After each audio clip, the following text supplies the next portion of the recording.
Hey guys, Mr. Thompson here.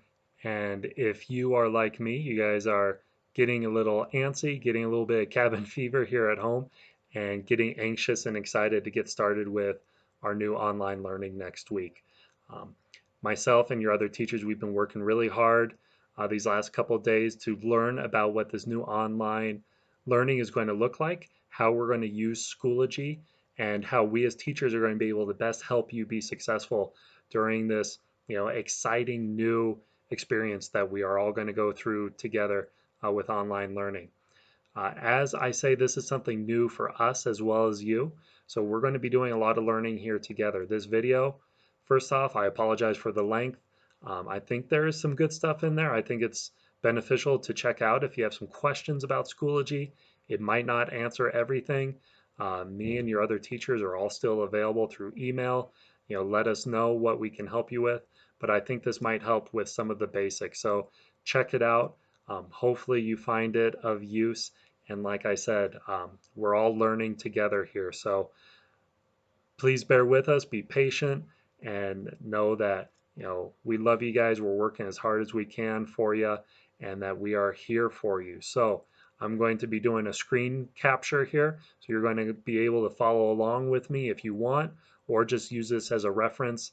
I'm pushing this through on my YouTube channel just because I thought this might be the easiest way to get this video out to you. And so let's go ahead and get started. Let's start here from your home screen. So you can follow my mouse around to see where I am going. The first thing I am going to do is open up a web browser and make my way to the district website, which is greeleyschools.org. You can Google Greeley School District. You can type in greeleyschools.org. However you get there. Here's the Greeley School District homepage. From here, you would come over to the Families tab, which has all the different family and student links for the district. And under S, there is a link here for the Schoology login for students. Click on that, and it's going to take you to the Schoology login page. Now I'm already logged in, but let's log out so I can show you what that login looks like. It's just here. You'll type in your regular school login and your regular password that you use for everything else, and it should get you right into Schoology. From there, it's going to bring you here to your course dashboard. Your course dashboard is going to be all the different classes that you are assigned to, similar to Google Classroom. And you should see a class for each of your 4 core classes. For me specifically, you're going to see that you are part of a class called Mr. Thompson's Office Hours and Social Studies. So we are going to be in the Social Studies class. I'm going to show you what that looks like. But first off, from here, when you are navigating around, you're always going to have up here at the top these tabs, and you can always click on courses to get a drop down of all the different courses you're a part of to easily and quickly navigate between them. Also up here along the top, you have a search function to kind of quickly search some keywords amongst all your courses if you're looking for something specific. If you are getting messages or notifications through Schoology, like here, you're going to see a number. I have a new notification. Something got posted in a class that I'm a member of. So make sure you're kind of keeping track of those as well. But you're going to come in here to work on your classes. So let's say you're coming in here to work on social studies. You would click on the class, and it's going to bring you in. Now I'm going to show you specifically what my social studies class looks like. It's going to be very similar for your other core classes. There may be some differences, but the general things I'm going to show you and how to navigate should be fairly similar for all of your classes. When you come in, it's going to bring you to this page, which is going to list the materials for the course. And this is going to be where you're going to mostly be spending a lot of your time doing your independent work. So for me, you're going to see first off a 7th grade folder. Now you could click on that folder and it's going to open everything up in it in kind of like a new window here. Or instead of clicking on the 7th grade folder itself, you could click on this arrow off to the side, and it's going to drop down and show you that everything that is in there. Um, we have all the materials broken up by week. So week 1 is March 31st through April 3rd. Week 2 is April 6th through April 10th, and so on. Now I have access to all these folders now. These folders are only going to appear in your Schoology as we come up to them. So when you first open this, all you're going to see is the week 1 folder. Again, you can click on it to open it up in a new window, or, and I kind of like the drop down because I like to keep track of where I'm going, you can click on those arrows to get the drop down. For each week, there is then a new folder for each individual day. So it's fairly simple. You wake up, take a look at your phone, you say, hey, today's Tuesday, March 31st.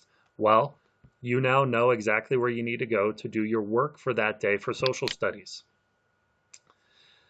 Now, for Tuesday, there's only a couple things, and what's nice about each of these folders, every time you open the daily folder, the work that you need to complete is basically in order. You start with what's on top, and then you work your way down. So for each day, you have this folder that says, students, please do this first every day. Open that folder, and it's going to give you information on a daily conference that you are going to be doing with each of your teachers at the start of each period class time. You open it, and it's going to open a Google document here that gives you instructions on how to open the conferences, and I will show you that here. So your first thing you need to do is you need to get onto your teacher's conference. So what that is kind of like the video chat room for the class, where you will get on with your teacher, get instruction. It's where you'll go to talk to them, to ask questions, and to potentially engage in discussion with other students in the class. The conferences is this tab right here on the side. When you click on it, it's going to show you any active video chat room conferences that are up and running for the class. So for instance, if you come into social studies and it's time for class, I'm going to have a link here to tell you to go to my office hours course to access the conference, or it can be run right through the class page itself. So what you would see is you would see a conference here, so I'm going to set one up.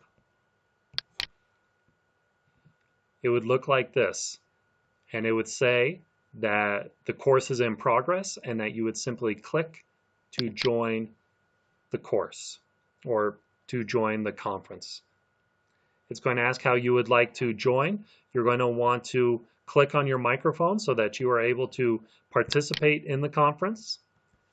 It's asking if you want to allow the conference to use your microphone. So far it's asked me this every single time, so it might ask you that every time too. And then it's just going to conduct a test, make sure that the microphone's working, see if it's getting any feedback. Yep, it is. You are currently the only person in this conference. So I'm in a conference all by myself. But as you come in here, your instructor should already be around, and they're probably already going to have their webcam going, which I'm going to get that going as well. So again, a notification has popped up asking if this chat room can use my webcam. Yes, it can. And there I am, going to start sharing. So when you come into the room, it's either going to be your teacher like me right here, or it's going to be some work that they are showing on the screen here. It doesn't always just have to be my face. It can be a presentation. It can be other stuff. While you are in here, down here is going to list all the people that are in the chat currently. There is a public chat where you can type responses to people. And then there are shared notes where the teacher might post some instructions and you can add to it. This is kind of like a shared Word document that people can add to. Now, one thing about the video conferencing here, when you come in, you are probably going to by default be muted by your teacher. It can get a little chaotic in here if there is a bunch of people on at once and everyone's trying to talk. So typically the teachers will mute you as the student, If you have something that you would like to say, a question, you could come to the public chat, type "I have a question," or type that question right out, and your teacher can unmute you, can allow you to provide your response, could add to a discussion, whatever it is. But there are ways to kind of keep it in control, keep it organized while we're in here. Now, as your teacher, I have a couple other features. For instance, I might ask everyone in this conference a question, a yes or no question, a true false question, a question that maybe has 2, 3, 4, or 5 options. And then I'm going to ask or type out that question, and you are going to have the chance, kind of like in a little Quizlet type of deal, answer that question in what we call a poll. So other ways in which we can get engaged using this video conferencing here. So let's say that's all done. We're done with the conferencing. We'll exit out of this. When the conference is done, us teachers are often going to be recording these conferences. So if you're not able to get onto the classroom during the regular class time, you don't need to freak out too much. You can come over here to the completed tab, and you're going to see a list of completed conferences that have taken place. And if there was a recording of it, there will be a button here that will allow you to play that recording. So you can get all that information. You can see what the teacher was saying. You can see if they answered questions you had. And you can see what kind of discussions were going on that might help you with the work. So that's how your class period is going to start. You're then going to go back to the materials, which is the top tab here on the side. And you're going to make your way through the work for that day. So let's open it up back to week 1. And let's say it is now Wednesday, April 1st. So this is the first day where you're going to have some work for social studies. So students, please do this first every day. So we've done our conferencing with Mr. Thompson. We feel pretty confident in what he has shared and what we're being asked to do. And now we're ready to go do it. So now we are going to simply click on these links one at a time, working our way down. This first one, physical geography. And then it takes us to a new page with a little bit of information. It says, in this lesson, we'll analyze East Asia, yada, yada, yada. Here's an essential question for the day and a little bit more detail about what today's lesson is going to look like. So sounds good. If we have something to say about it, or if it's asking for something, we can make a comment. Typically, we're not going to be able to, or we're not going to need to. Now, you've noticed maybe every time I click on the back arrow, it kind of starts us over at that 7th grade folder. So I don't want to have to keep clicking through everything to get back to where I'm working. So what you can do is you can come up to this area here. It's showing you all the folders you've been clicking through. And we're currently in the Wednesday, April 1st folder. So if I click on that, it's going to take me back to that area. So we've done the conferencing. We've looked at the physical geography intro. Let's now click on the next one, which is Chapter 19, Section 1, Lesson, First Reading Materials. Let's click on that. Now, for most of these materials, you might get this symbol because this is showing you that they can't open it up within Schoology itself. When this shows up, there are 2 things you can do. You can either click this button right here, which is going to open the material in a new tab, or if you click the title, it does the same thing. So either way, you click on that and it's going to open up our reading. So what we have here are the materials for today. We have a page out of the textbook. We have our note-taking graphic organizer that goes along with that information. We have the next page in our textbook, and we have a geography activity that goes with that page. So it shows us this is exactly what we've done in my classroom before. We are looking at the textbook, using that information to take notes, and also using that information to complete different types of activity worksheets. The only difference now is that you're looking at them digitally. So we have that information. We can come back to this previous tab to go back to Schoology, and we can go back to the Wednesday, April 1st folder. So we've opened that up and we've kept that tab open in case we need to get back to it. Let's see what the next one is, reading and note-taking. So here's another document that won't open on its own. So let's try clicking this box this time. Opens a new tab here. And here is that note taker. And it is actually just a better copy of this document right here from our first link. So for these textbook notes, you are going to have to either print this off so that you can fill it out, or you can take a blank sheet of paper and recreate this table here, taking your notes and answering the assessment question at the bottom. So we have our notes, we have our textbook pages, and obviously this is a little hard to read. You can easily, let's see, where is my option to zoom in? I guess we need to open it with Google Slides first. So this, if we are wanting to get a closer look at it, you could download it, or we can open it with something that's going to allow us to read it. This says Google Slides is a good option, so it opened it in this new tab. So now each one is a slideshow. And with this slideshow, we can take a look at the materials, get a closer look at them. We can zoom in on them, making it a little bit easier to read so that we can find the information to fill out our notes. So far pretty straightforward. We've opened our textbook pages, we've opened the note taker, and now you should have some basic information to go on to our next one. So Chapter 19, Section 1, Lesson 1, Discussion. We open that up. It tells you to post your answer to the question below after you read Section 19, Lesson 1. So the question is this: how have East Asia's physical features and climate influenced population patterns? After you post your response, you will comment on one other classmate's response. Remember, your comment will include a complement to a new perspective provided or pose a question. So you're first going to answer the question yourself using, of course, our RACER format, which means in multiple sentences, you are going to redress this question and answer it using evidence that you have gathered from the text. So let's say I have an answer about population distributions across Asia. And I post as my answer. I put it all together. It looks good. So you down here are going to see all the different people who have already answered the question.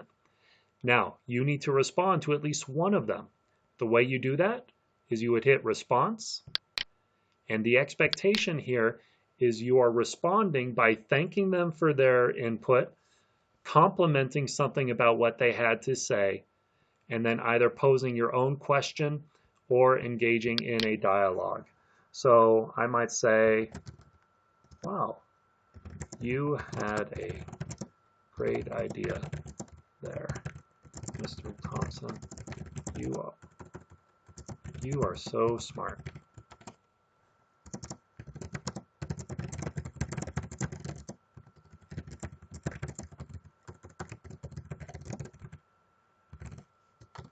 So I've responded, I complimented them, I've asked a question that could maybe extend the conversation a little bit. And now that's what that's going to look like. So you are going to do this to complete this assignment. And this completion here is where I'm really going to be getting on and paying close attention to see who is participating and who is following the daily instruction. So this is going to be part grade, part attendance, part check-in for me. If I'm not seeing you in the conference, I need to especially be sure I'm seeing you in here. Otherwise, you may be getting a phone call from me just to check in and make sure you're okay, make sure you are able to get around Schoology and everything's going all right. So let's go back to the folder then. It looks like we have one more assignment here, and it's the same kind of thing. It's asking you to answer the question from the note-taking worksheet and then post your response here. So same kind of deal. So pretty easy. Once you are all done, You can then kind of just close that out and you will go back to week 1 and go to the next day once we get to that point. Again, we have the drop down for our courses. Now, as I said, for mine, I have Mr. Thompson's office hours. This is where you will come for my conferences. And same thing, it's the conference tab. And I'll have the open conferences when I'm online and available. Come in, get assignments from me, ask questions, all of us. If you are having other questions and if this is not answering something for you, do not hesitate to email me or any of your teachers. I assure you that we all love you guys very much. We are here for you. And remember that we are also kind of learning this with you as we go. So we will be extremely patient with you if you are willing to be patient with us as we kind of learn this new process together and go on this, kind of new journey with each other. So hope this helps. Again, let me know if you have other questions, but thanks for listening.